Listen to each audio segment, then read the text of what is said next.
คลื่นทะเลค่ะแล้วก็ตะวันกำลังจะรับลงไปในทะเลแล้วนะ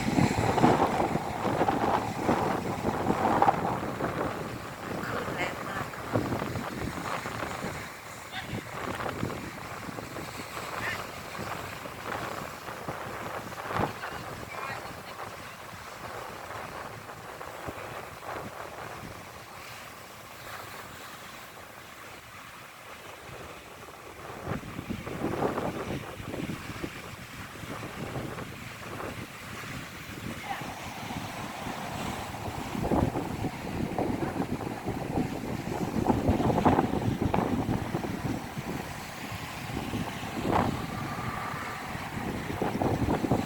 แล้ว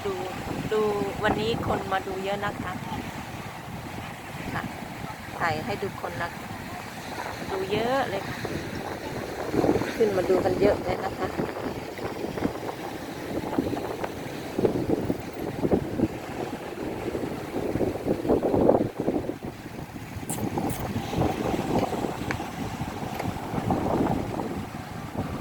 เพราะว่าที่ไต้หวันนี่เป็นเกาะนะคะถ้าพายุมาก็จะจับบ่อยๆนะคะที่ยายพรมาถ่ายให้ดูแต่ว่า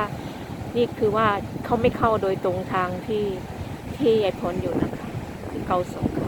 แต่จะไปปลายมาเฉยๆนะคะนี่ขนาดปลายมันนะคะเนี่ย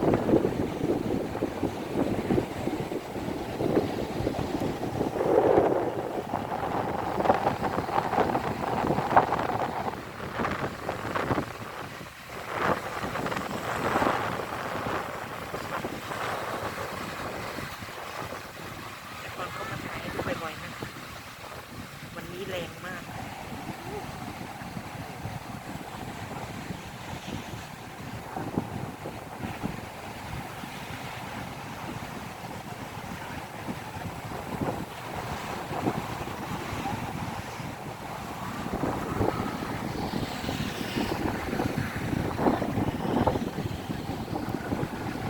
เราก็จะมาดูแต่ที่ตรงนี้นะคะเพราะว่าที่เขาห้ามไปนะ